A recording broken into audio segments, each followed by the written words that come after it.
Okay, so for the past few months since I put out my first pedalboard mistake video, I've been getting a lot of questions about people asking, when am I going to fix the board? When am I going to build a new board? So I'm finally ready to do the follow-up.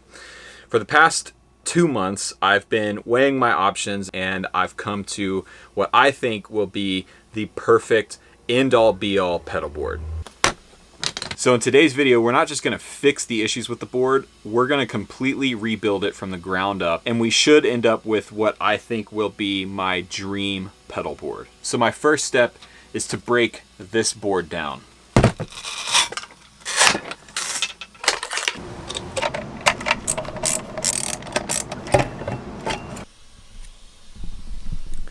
Okay, so the pedal board is broken down. Next step, I need to go actually pick up my new pedal board and a couple of different supplies for this build that we're going to need. And I'm meeting up with a really good friend of mine who's going to help us out with this build. So I've got to go.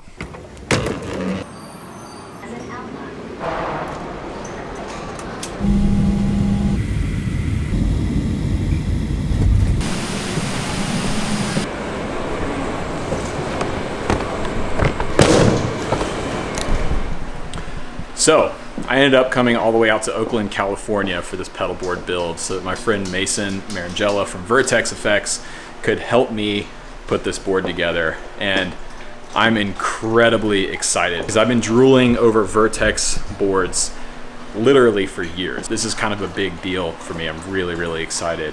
Let's go outside and take a look at what we're going to be doing.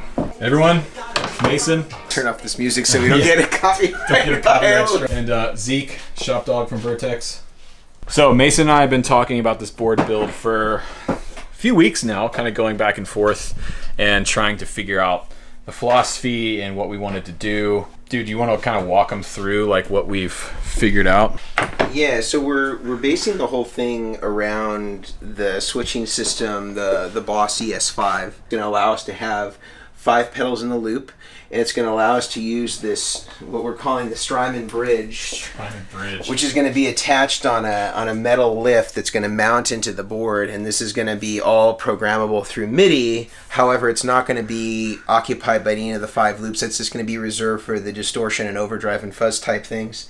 And then these are going to be reserved for the MIDI control so that we can combine programs where we have overdrive and distortion pedals switching in with whatever determined preset we have on the Big Sky, Mobius, and Timeline, and those are just going to be controlled via MIDI. So the other quick note is all of the materials that we're using to build this board will all be linked down below. I was able to pick up pretty much everything we needed on Amazon. So if you're following along at home, check out the links in the description box down below. But what we're going to get into first before anything goes down is we're going to take the pedals, the backs off the pedals. We're going to check to make sure that firstly all of the contacts are clean.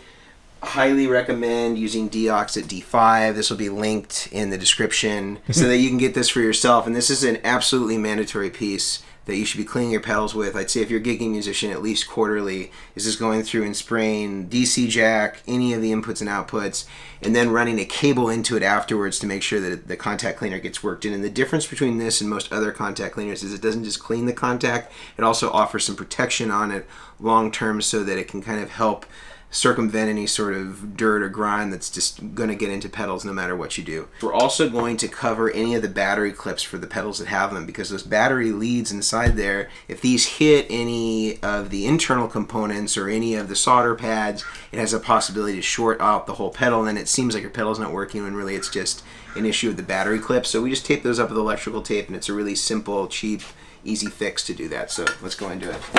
So the back is off, and it's clear as day. You can see we have a battery lead here. This is one of the better ones where actually it's recessed beyond the plastic, but even so in this you can still get into a tricky situation where you can have your pedals shorted out. So just tape that up so just none of the battery leads are exposed or none of those terminals are exposed, and that's really all you need. I'm just going to give a real quick spray in each of these. And then from there, you can just take any one of your plugs, and you just want to work it through a few times. You can just wipe that off, and it dries in a couple of seconds. Alright, so we've cleaned everything. We're now going to go into the dual lock part, and we have two different types of dual lock, and this will of course be linked in the description box. What I like to use is I like to use two different densities, and the reason why that is that you actually get a better connection to the pedal board if you use two different densities. In this context, you can't remove it by hand. You literally need to use a screwdriver, or my favorite tool to remove stuff with dual lock is actually this car interior crowbar that's for upholstery, and this is made by SIR Tools. On the dual lock thing, I actually feel like most people kind of overdo it, and you don't risk anything by adding more dual lock than needed, but I think that like on something this with this much surface area, like doing like 4 square corners is kind of enough. One thing I should mention is I always, if you notice, I go in a little bit from the edge, and the reason why that is that you'll be able to see the dual lock. If it's not set in a little bit, it'll sort of look like you'll see sort of like kind of like the white adhesive from the bottom. We're going to start putting this together and start putting down the opposite end of the dual lock and get this first row dialed in. So next we're going to mount what we're calling the strymon bridge. Strymon bridge, and this is just made out of sheet metal, and I'll provide the drawings for this to Rhett, so that if you want to try to build one on your own or send it to your local sheet metal or metal fab place, you can create a similar version of your own. We're going to be mounting this guy directly to the top here, and so what I'm going to do is kind of get my position here where I need to have this. I'm going to mark it with this guy, and this is just going to show me where my drill needs to go. We're going to go through the board. We're actually going to hard mount the base through the board.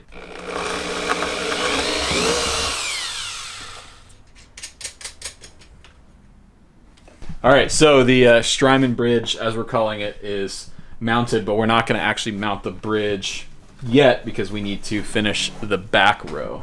So right, so we're going to go back row now. So we're going to start in the kind of the edge here with the one spot CS12, so it's going to go right in the corner here, and then we're going to kind of build out from there. And although order is not critical for the Boss ES5, and this is one thing we should mention that's super cool about it compared to a lot of switchers, is you can arrange any of the hardwired loops in any position. So for example, if I wired this in loop 1, it could be loop 1 on one preset, and then it could be loop 5 on another preset. So I'm going to go ahead and put that stuff down, and then we'll get into our final row with the strymons, and then we'll start wiring power. For spacing purposes, I've put a little piece of that blue painter's tape, and this is kind of just masking for me where the edge of the pedals need to be, and that way I can still put our tie-down mounts on the back here closest to the edge of the U-channel, and then have these kind of all up so they're in the exact same place, so we can get a really nice beautiful line there on the back.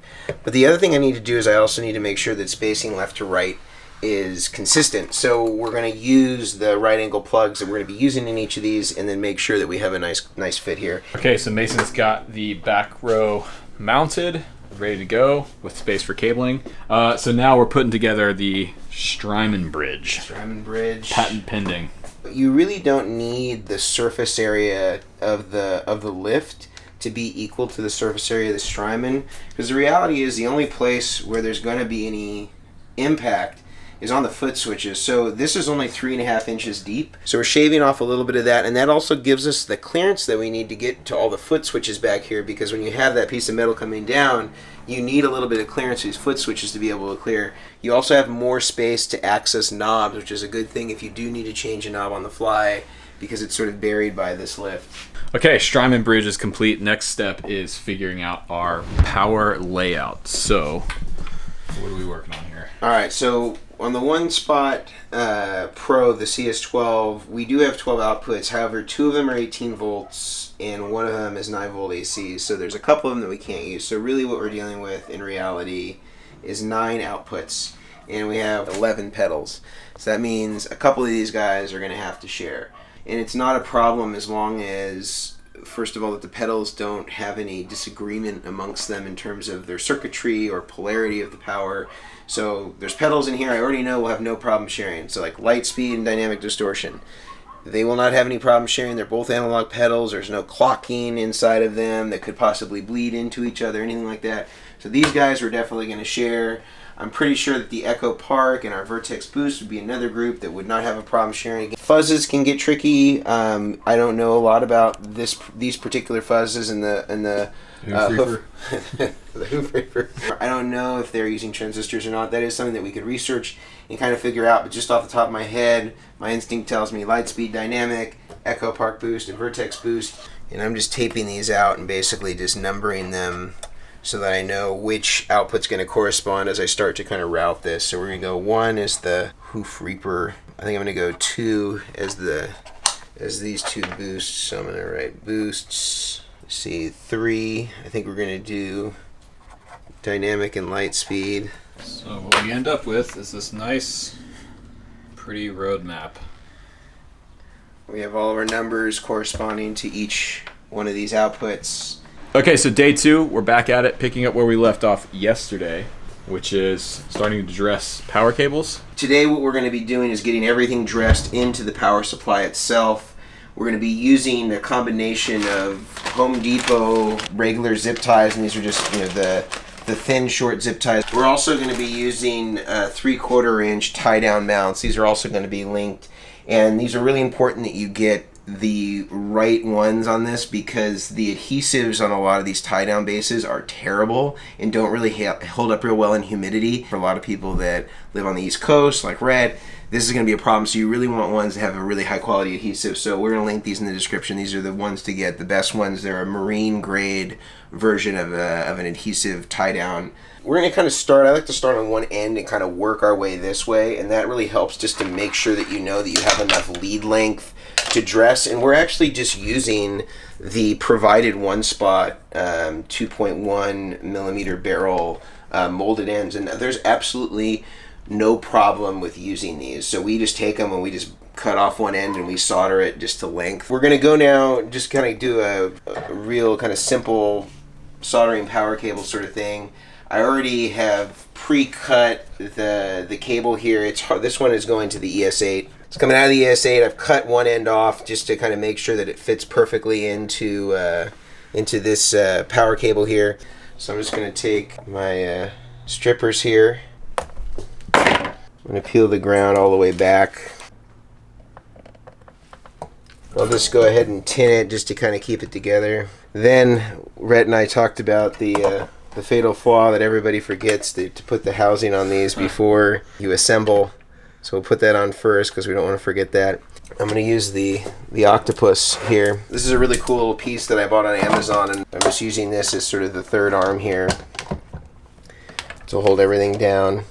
And you can start either way here. I usually try to feed the ground through, and that kind of gives me an idea of how much I can take off the center here to kind of get it to go through. And I probably don't even need this much lead at this point.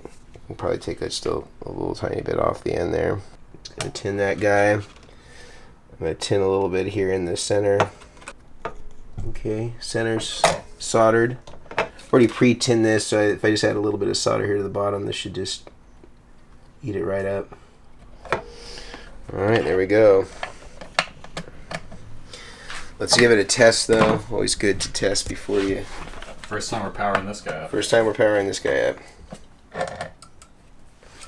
Looks like that's working, and I always like to kind of give it a shake here just to kind of make sure that none of my power was, my solder joints were bad. I kind of like to really kind of give it a little bit of a workout.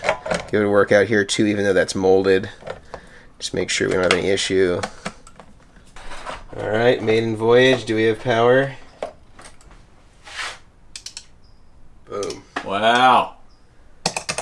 Okay, so now is probably a good time to explain the thought process and philosophy behind how we have this board set up. So these two pedals are what we are calling the wild card slots. So I wanted to have two slots on the board that were easily accessible to throw on something new that I wanted to try out or use for a video, and I wanted them exposed so that they would be easy to take on and off, and you'd be able to see them on video. Okay, day 3. This is the final day of the build. We are in the home stretch now. So Mason is just finishing up all of the wiring, the signal wiring for the pedals that are going to be out of the loop. So the 3 strymons and the boost, correct? 3 strymons, the boost, yep, all out of the loop. So we're gonna get this wrapped up. We're gonna run into the studio room here and plug in a guitar and just test everything that we have wired up so far. All right, here we go. First test run, pseudo test run. Because we're not fully wired, we're partially wired.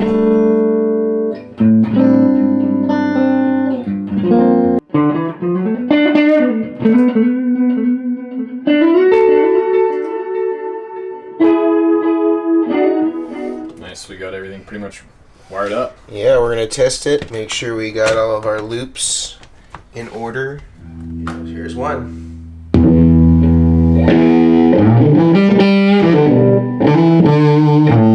2, which is the hoof.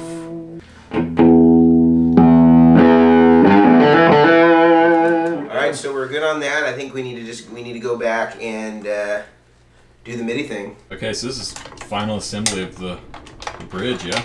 Mm-hmm. 3 days in the making here. We had to make a couple of modifications.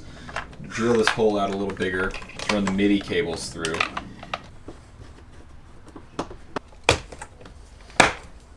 Okay. Nice. Good.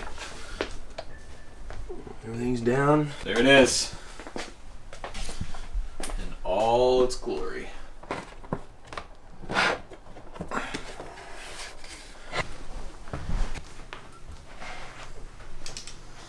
We started already preliminarily setting the MIDI control as these guys move.